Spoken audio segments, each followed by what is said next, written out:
Hey guys, this is Steve from Hyrule Quest. I haven't been on for 2 months, so I'm sorry I haven't made a video in so long. So today is kind of a spoiler video about, excuse me, Skyward Sword. So, if you've never beaten Skyward Sword, you don't know the ending, any of that, I would get out of this video right now, because, and within like 20 seconds, I'm going to start spoilers, and, it's kind of going to be your own fault at this point because the game's been out for plenty of time.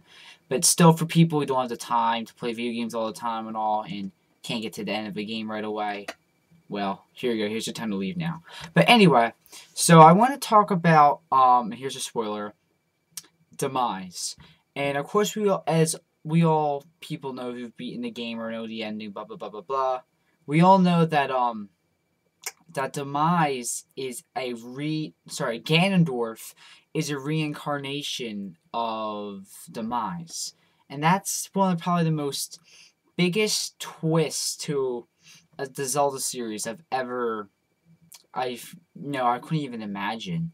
So the fact that that beast could be Ganondorf is so interesting because what it says is that when you kill him, he basically says, I will, like, kill your descendants or something like that, like Ganondorf has said before, like in Ocarina of Time, and that he will, no matter how many times you kill him, he'll reincarnate and stuff.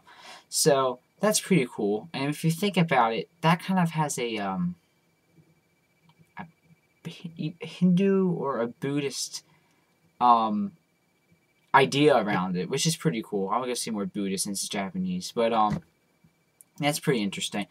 But I can never look at Ganondorf the same way again because of how, well, just because of how epic Demise looks and how in the final battle, of course, I think I'm gonna say that was the best final battle I've ever experienced in a video game and in the Legend of Zelda series.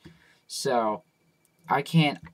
It's so hard to look back and be like try to forget about that Demise exists because he is the original Ganondorf, which is insane to think of because Ganondorf is reincarnated every time into Ganondorf, and even if he looks slightly different, like the Wind Waker ones could look different, for example, or the Twilight Princess one looks more realistic, but it's insane to think that he still fights Link and captures Zelda, but it's a different Link and Zelda, descendants and all of that.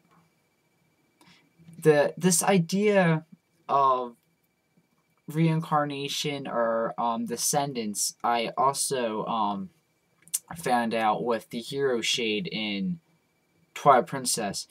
It's actually been confirmed with that Hyrule Historia, that one book being released in Japan with all the concept art and stuff for the Zelda 25th anniversary. And they actually said that the hero shade is the Ocarina of Time Link. And he is mentoring the Twilight Princess Link. So, even if that's not his descendant exactly, it's insane to think that two Links would meet in battle together. Like, even in Smash Brothers, two Links had never... No, actually, no. Well, two Links had never really met each other except you count the... Well, Wind Waker Link and Twilight Princess. That's the only time they've ever really... Two Links have met each other. Because before that, it was just a young Link and an adult Link, and it's kind of the same Link, so... Anyway, but that's pretty interesting that they did that as an ending. But yeah, like I've said this before, I love the ending of Skyward Sword, and I think it had a lot of twists and a lot of things I didn't expect. And I know Demise will probably never return unless they do even more of a prequel before this. And if they do a prequel before this, it's going to be like the very, very beginning of everything. But a new thing I would like to see is if Sheik can appear in a future Zelda game. They were originally going to have her in, or him, I think it's actually was confirmed to be him by Nintendo. But anyway, with the Hyrule Historia thing. But no, I'm gonna say him. So Sheik is said that was said to, well, yeah, there was concept art for her appearing in Twilight, for him to appear in Twilight Princess, and that's why that concept art, that Sheik in Smash Bros. Is actually based off the Twilight Princess concept art of Sheik. So I hope Sheik appears again. Who else? It was cool that it was a different Impa, but it's cool that Impa appeared again. And I love the twist of Impa at the end. And I think I said it in the other video, so I'm not going to go into it.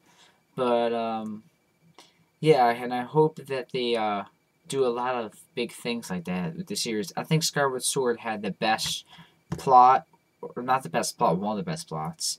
Had a lot of twists, and the romance was good and everything. So, and the final boss was just amazing. So I hope they maybe even make a more scarier Zelda. Like Twilight Princess was dark. If they make it a little darker, it wouldn't be that bad. I'm not saying for an M-rated Zelda, but I mean it would be a little more. It'd be interesting, especially with that Wii U demo that they show for the Twilight Princess style. That looks amazing. So I can't imagine what Demise will have looked like on that and there, you know. But imagine him not in Skyward Sword graphics, but in those Twilight Princess or even more realistic styled graphics. That would have been insane. So yeah, I'm kind of just going off about whatever. So yeah, I finally made a video, so I hope you guys are happy. If you've been wondering what I've been up to lately, probably not though. That's fine. But I guess I'll try to make more videos more often. I don't know why I haven't made videos. I've been super lazy lately. And once school ends in, what's today? The 25th. Once it ends in less than 2.5 months, I'll start to post a lot of videos again. And I need something urgently to make a video about, so I decided to talk about Demise. So I know this isn't my best video, but I hope you somehow enjoyed it. And yeah, I'll talk to you guys later.